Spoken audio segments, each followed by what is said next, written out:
మా ఉత్తరాఖండ్ చార్ధామ్ యాత్రలోని 9వ రోజు ప్రయాణంలో శివపార్వతుల కళ్యాణం జరిగిన త్రియుగ్నారాయణ ఆలయము. శీతాకాలం 6 నెలల పాటు కేదార్నాథ్ నుంచి తెచ్చిన కేదార్ బాబాకి పూజలు జరిగే ఊఖీమఠ్లోని ఓంకారేశ్వర ఆలయంని దర్శిద్దాం. మేము మా యూట్యూబ్ ఛానల్లో పోస్ట్ చేసిన ఉత్తరాఖండ్ చార్ధామ్ యాత్ర సిరీస్లోని ఇతర వీడియోల లింక్స్ అని డిస్క్రిప్షన్ బాక్స్లో ఇచ్చాము. ఆ వీడియోలను తప్పక చూడండి. హాయ్ ఫ్రెండ్స్, మేము మీ పద్మావతి, మురళీకృష్ణ మిమ్మల్ని మా కల్చరల్ సోల్ ఇండియా యూట్యూబ్ ఛానల్కి ఆహ్వానిస్తున్నాం. రాంపూర్కి 5 కిలోమీటర్ల దూరంలో ఉన్న త్రియుగ్నారాయణ ఆలయం మా టూర్ ప్రోగ్రాంలో లేదు. త్రియుగ్నారాయణ గ్రామంలో ఉన్న సత్యయుగం నాటి విష్ణుమూర్తి ఆలయంని చూడాలని మేము అనుకోవటంతో ఆ ఆలయం దగ్గరికి తీసుకువెళ్ళటానికి మా కారు డ్రైవర్ వేరే ఒక బొలెరో వాహనం మాట్లాడాడు. హిమాలయ పర్వత సానువుల్లో ఉన్న ఈ పురాతన విష్ణుమూర్తి ఆలయానికి ఒక ప్రత్యేకత ఉంది. త్రియుగ్నారాయణ ఆలయంలో వివాహం చేసుకుంటే భార్యాభర్తల అన్యోన్య జీవితం శివపార్వతుల దాంపత్యంలాగా వర్ధిల్లుతుందని భక్తుల ప్రగాఢ విశ్వాసం. ఎంతోమంది ప్రముఖులు ఈ ఆలయంలో వివాహం జరిపించుకుంటారని ఆలయంలోని పండిట్ మాకు చెప్పారు. ప్రధాన ఆలయంకి ఎదురుగా కనిపిస్తున్న బ్రహ్మకుండిని చూడండి. శివపార్వతుల వివాహం జరిగినప్పుడు విష్ణుమూర్తి నాభి నుంచి ఉద్భవించిందని చెప్పబడుతున్న సరస్వతీ కుండు నుంచి ప్రవహించే నీటితో నిండిన బ్రహ్మకుండంలో దేవతలు మునులు స్నానం చేశారని చెబుతారు. ఆలయానికి ఉత్తర దిక్కున రుద్రకుండము, విష్ణుకుండము ఉన్నాయి. త్రియుగ్నారాయణ ఆలయంలో ఉన్న ఈ 3 పవిత్ర కుండములలోని నీటిని భక్తులు తలపై చల్లుకుంటారు. ఆలయంకి ఉత్తర దిక్కుగా ఉన్న మందిరంలో అతి ప్రాచీనమైన శివపార్వతుల నల్లరాతి విగ్రహం ఉంది. ఆ శివపార్వతుల విగ్రహం ఎదురుగా మండపంలో కూర్చోబెట్టి పండిట్ మా చేత పూజలు చేయించారు. పూజ అనంతరం పండిత్ మాకు త్రియుగ్నారాయణ ఆలయం యొక్క స్థల పురాణాన్ని వివరించారు. తన తండ్రి దక్షుడి చేత నిర్వహించబడుతున్న యజ్ఞం చూడటానికి వెళ్లిన అతని కుమార్తె సతీదేవి దక్షుడి చేత ఘోరంగా అవమానించబడి అదే హోమగుండంలో పడి ప్రాణత్యాగం చేసింది.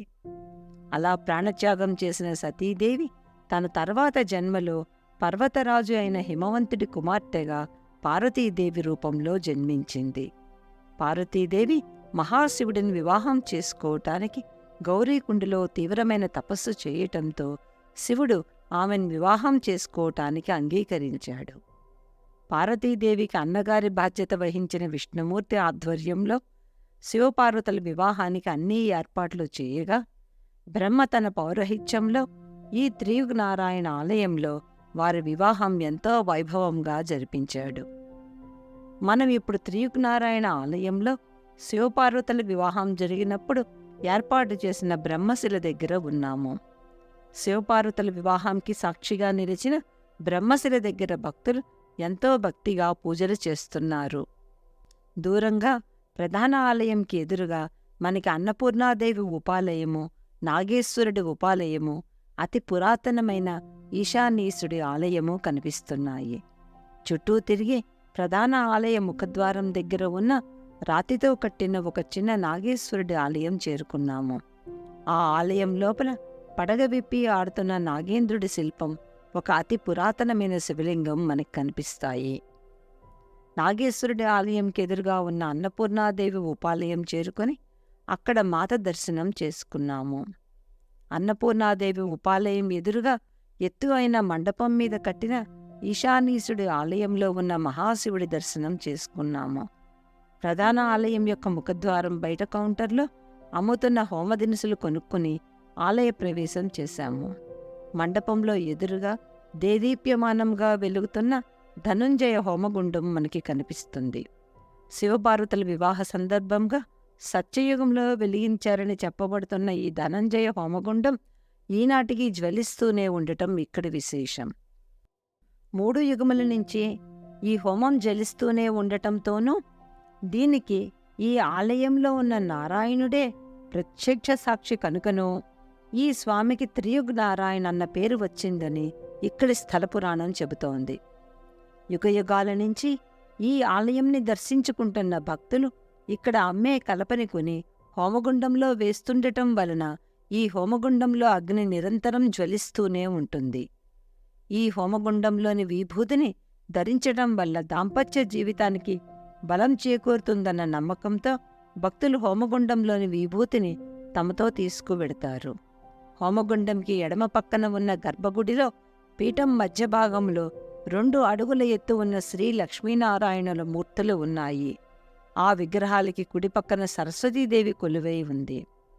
పై వరుసలో సూర్యనారాయణ, శంకరాచార్య, కుబేర తదితర దేవతల విగ్రహాలు కొలువై ఉన్నాయి. అక్కడే సత్యనారాయణ స్వామి పెద్ద విగ్రహము, దాని పక్కన శివపార్వతులు కొలువై ఉన్నారు.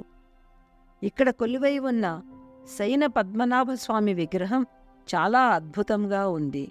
ఇక్కడ ఆలయంలో అఖండ జ్యోతి జ్వలిస్తోంది. మేము ముందుగా అక్కడ ఉన్న దేవీదేవతలను దర్శనం చేసుకుని ఎదురుగా ఉన్న ధనంజయ హోమగుండం దగ్గరికి చేరుకున్నాము. అక్కడ కూర్చుని ఉన్న పండిట్ మంత్రాలు చదువుతూ మేము తీసుకువచ్చిన హోమదినుసులని హోమగుండంలో వేయించాక ఆయన ఇచ్చిన హోమగుండంలోని విభూతిని తీసుకుని మేము బయటికి వచ్చాము. అతి ప్రాచీన కాలంలో కట్టిన త్రియుగ్నారాయణ ఆలయ నిర్మాణ శైలి కేదార్నాథ్ ఆలయ నిర్మాణ శైలితో పోలి ఉంది. మధ్య మధ్యలో పాడుపడిపోయిన భాగాలను తిరిగి కట్టించి ఉండటం వల్లనే ఈ ఆలయం కాలగర్భంలో కనుమరుగు అవ్వకుండా ఈనాటికి భక్తుల పూజలు అందుకుంటోంది. త్రియుగ్నారాయణ దర్శనం పూర్తయ్యాక వ్యాన్ డ్రైవర్ మమ్మల్ని తిరిగి రాంపూర్లో హోటల్ పంచవటిలో దింపేశాడు. రాంపూర్లో మధ్యాహ్న భోజనం ముగించుకున్నాక పిపాల్కోట బయలుదేరి మార్గమధ్యంలో ఇక్కడికి 35 కిలోమీటర్ల దూరంలో ఉన్న ఊఖీమఠ్లోని ఓంకారేశ్వర ఆలయం దగ్గర ఆగాము. ఆ ఆలయం యొక్క విశేషాలను ఇప్పుడు మీకు వివరిస్తాము. శీతాకాలంలో మంచుతో కప్పబడిపోవటం వల్ల కేదార్నాథ్ ఆలయము, మధుమహేశ్వర ఆలయములు 6 నెలల పాటు మూసివేస్తారు. ఆ ఆలయముల ప్రధాన పురోహితులు కేదార్నాథ్ నుంచి, మధుమహేశ్వర్ నుంచి ఉత్సవ విగ్రహాలను ఊఖీమఠ్లోని ఓంకారేశ్వర ఆలయంకి తీసుకువచ్చి ఇక్కడ గర్భగుడిలో ఉంచి పూజలు జరుపుతారు. ఈ 6 నెలల పాటు కేదార్నాథ్, మధుమహేశ్వర ఆలయం యొక్క ప్రధాన పురోహితులు ఊఖీమఠ్ ఆలయంని ఆనుకొని ఉన్న ఉషామఠంలో నివాసం ఉంటారు. హిందూ పురాణాల ప్రకారం బాణాసురుని కుమార్తె అయిన ఉషా, శ్రీకృష్ణుడి మనవడే అయిన అనిరుద్ధుల వివాహం ఇక్కడ ఘనంగా జరగటంతో ఉషా పేరు మీద ఈ ప్రదేశానికి ఉషామఠ్ అన్న పేరు వచ్చిందని, కాలక్రమేణా అది ఊఖీమఠ్గా పిలువబడుతుందని చెబుతారు. ఈ ఆలయం యొక్క ప్రధాన ద్వారం ఎంతో అద్భుతంగా తీర్చిదిద్దబడిన రంగురంగుల చిత్రాలతో చాలా ఆకర్షణీయంగా ఉంది. కుడివైపున ఒక పెద్ద రాతి అరుగు మీద ఒక నంది మండపం, అందులో నల్లటి రాతి నంది విగ్రహం కనిపించాయి. ఆ నంది మండపం దాటి వెడితే పురాతనమైన శివాలయం యొక్క మహామండపం వస్తుంది. మండపంలోకి ప్రవేశించగానే గర్భగుడి ముందర పంచలోహంతో తయారు చేసిన బంగారు వర్ణంలో మెరిసిపోతున్న చక్కటి నంది విగ్రహం కనిపిస్తుంది. ఆ శిల్పంలోని విశేషమేమిటంటే ఒక మనిషి బొమ్మ ఆ నందికి లడ్డూ తినిపిస్తూ కనిపిస్తుంది. నంది ఎదురుగా ఉన్న గర్భగుడిలో వెండితడుగా అలంకరించబడిన ఓంకారేశ్వరుడి శివలింగం కనిపిస్తుంది. శివలింగానికి తెలుపు, పసుపు, గులాబీ రంగు ఉమ్మెత్త పువ్వులతో చక్కటి అలంకారం చేశారు.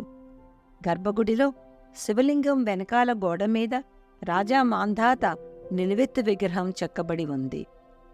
ఇక్కడి స్థల పురాణం ప్రకారం శ్రీరాముడి వంశస్థుడు అయిన మాంధాత చక్రవర్తి 12 సంవత్సరాల పాటు ఒంటికాల మీద నిలబడి శివుడి కోసం ఘోర తపస్సు చేస్తాడు. అతని తపస్సుకు మెచ్చిన పరమశివుడు ఓంకార శబ్దరూపంలో అతనికి ప్రత్యక్షమయ్యి స్వయంభూ శివలింగంగా ఇక్కడ వెలిశాడు. అందువల్లనే ఈ ఆలయానికి ఓంకారేశ్వర ఆలయమని పేరు వచ్చింది.